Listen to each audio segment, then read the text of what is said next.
So today, lads, we're going to be talking about Kai Sotto.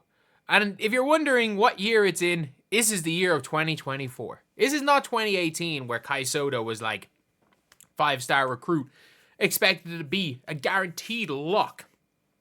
A lock to be an NBA player. No. We're going to be talking about Kai Sotto today in a bit of a different way. We're talking about Kai Sotto, like, whether or not he's still that level, whether or not he could still make the NBA, which I'm saying is not a non-guarantee. And if you guys are new to the channel, subscribe. Like, it is currently, technically the 1st of December. If we can hit like 6.7k by the time I wake up tomorrow, it'll be insane. Our goal was 6.5k. We actually hit it, which is unreal. Hit 6.5k by the start of December, which was the goal. If we could beat that, it'd be unbelievable. But Kai Sotto, as you can see, Kai Sotto shines as Philippines rout Hong Kong, China in FIBA Asia Cup qualifiers. They destroyed them, but again, they're 4-0 in qualifying. That doesn't really matter. The Philippines are going to destroy a lot of teams in Asia because of the level that they play at right now. And you never know if somehow someone like a Jared McCain's able to get a passport. I wouldn't, like, to be fair, are any of those NBA players not naturalized players? Like, I wonder what happens there is, like, whether or not they are naturalized or not. Because if you can play multiple of them, Philippines could be very good. But, like, Kai Sotto is someone that is 7'2", and has finally grown into his body. Like, if you want to look at, like, Kai Sotto when he was a kid, and this is, like, the big problem when it comes to Kai Sotto, and this is when, one thing I will say is, the American system of, like, making players better, or getting young players is always really good for, like, building up players. Like, he was skinny as heck when he was a kid. He always kind of had the skill, and now you're looking at Kai Sotto. He's much bigger. He's much stronger. He's even bigger and stronger than that now. He's still a good shooter as a lefty. I think he has a role. And the big reason why I thought that was I watched this game right here, Latvia versus Philippines qualifying. I don't know what's wrong with these scores. Either way, if you guys didn't see, like, Latvia are decent. Like, Karuks is an NBA level player. I don't know who he's playing for now. He's playing for Murcia, but, like, he was not terrible for the Nets. Davis Bertans, NBA level player, 10 points. Didn't even start for them. But, like, Latvia are a good team. They're genuinely a good team. And then you've got the Philippines. In this game, Kai Sotto, 18 points, 7 of 10 from the field, hit a three-pointer. He had 8 rebounds and was +8. And then he started off okay in their game against Georgia, and then he obviously got injured.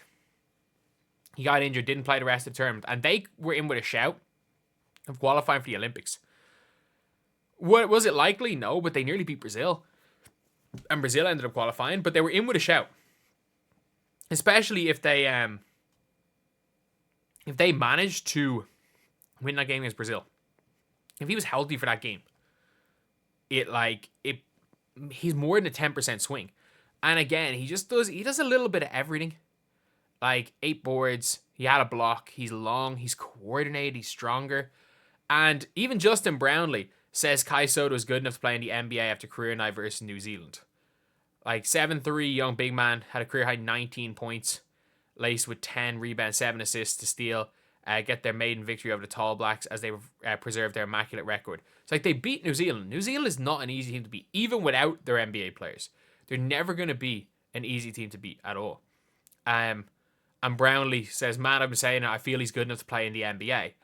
And for me, it's like, it's mad enough that they're now calling him the Filipino Bruiser. They're calling him the Filipino Bruiser. Like, when he went to Australia, like, it's very clear that this is a guy who kind of developed I think he developed really well young. And then he was like 16. He's born in 2002, I think. So it was that stage where he was 16 and he had to make a choice. Could he have gone to Real Madrid, or he went down the American route and he went to American prep school and, like, then went down a weird route. I think had he gone to Real Madrid when he was 16, he was leaving the Philippines to improve, I think he becomes an NBA player regardless already. But we can't forget, this guy is 22. He's going toe-to-toe with NBA level players. He's playing well in the B League, and he is a unicorn. Like, he's an absolute unicorn. Like, I want to see if I can get some Kai Sotto clips here. But, like, he is still... There are not many 7'2" guys that move and shoot like Kai Sotto can. Like, even to this day. Again, do I think he's gonna be NBA level? Maybe not. But, like, he is... Kai Sotto making the pass to the corner. That's a nice pass right there. Kai Sotto getting it inside. Nice dump down pass. It's just his all-around game. That's an offhand finish there by Kai Sotto. Fake up. Easy move. And again, the fluidity that he moves with, the passing inside out is pretty nice there. And again, he is becoming like a true center. Like, he's a center. He can do almost everything now. He's a big guy. And his biggest flaw 2 years ago was that he was too skinny. And you're seeing it now. The guy can do a little bit of everything. He can still handle it a little bit. And he's not really showing much here for the Philippines, but he can stretch the floor. If he's needed to, he can stretch the floor. Like, he's backing down people, finishing over them. Why do I think Kai Sotto was... No, he is a lefty. Easy jump shot. Nice rhythm. And again, I don't know. I haven't seen enough of him play. I've watched him play for the Philippines a few times. I haven't seen enough of him play long-term. Long-term to say whether or not he has the motor to play in the NBA, whether or not he's long-term going to be an NBA player. But, like, I think a team should sign him and give him a shot, because we've seen the improvement made over the last couple of years with Kai Sotto. And it's like, for me, I don't think he got that much better. It's a big reason why he didn't make to the leagues. I don't think he got that much better from the day he set foot in America to the day he left America, which was like, 2 years? I don't think he got that much better as a player.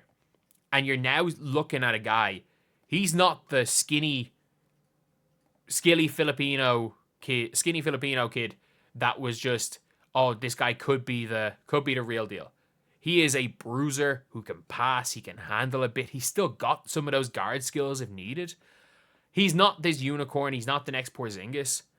But for me, he's somewhere between the level of like a G Leaguer and an NBA player.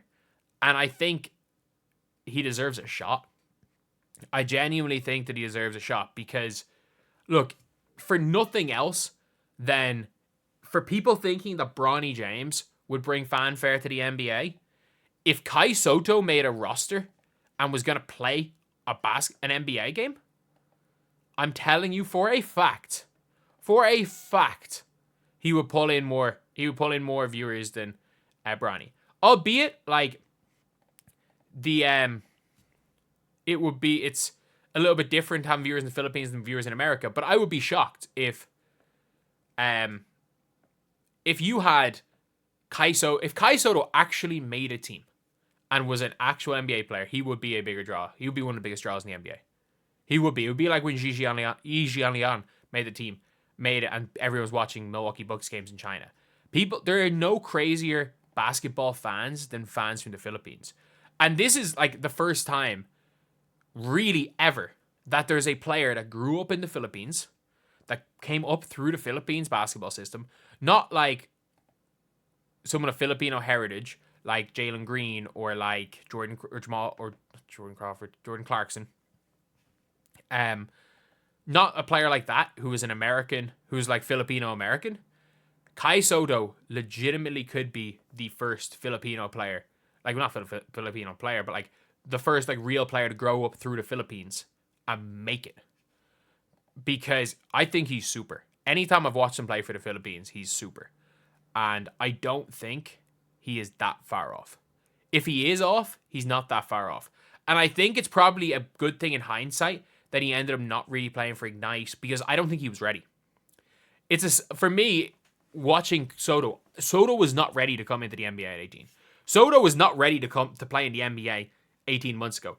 Kai Sotto might not be ready now, but if he's not ready now, he's not far off. Pace of the game might be the only issue, because skill set wise, I think he's there. Mobility wise, size wise, body wise, He's there. I don't know how he's going to be pace of the game wise. And if he is able to play at the compete at the NBA pace, we're looking at a guy who I think could be a third string center on an NBA team. Now, look, I'm not going to be out there saying he's going to be a superstar. I'm not saying he's going to be even a good rotational player. I'm saying he could be a third string center on a team. And I think if you're a team, honestly, if you are a team that is struggling a bit for, attendance and relevance, I'd just call him up. I just call him up because there are no more passionate fans than Filipino basketball fans. I've been in the Philippines. Obviously, not as much right now with no beard. I walked around the Philippines with a bit of a beard, and the shape I was in. Man, the amount of kids that were just screaming luka at me was hilarious. If you go around the Philippines, everything is basketball. Everything. Their love of Kobe is crazy. For some reason, their love of Tyler Hero is crazy. But yeah, it is something that could be huge. Anyway, I'll see you guys.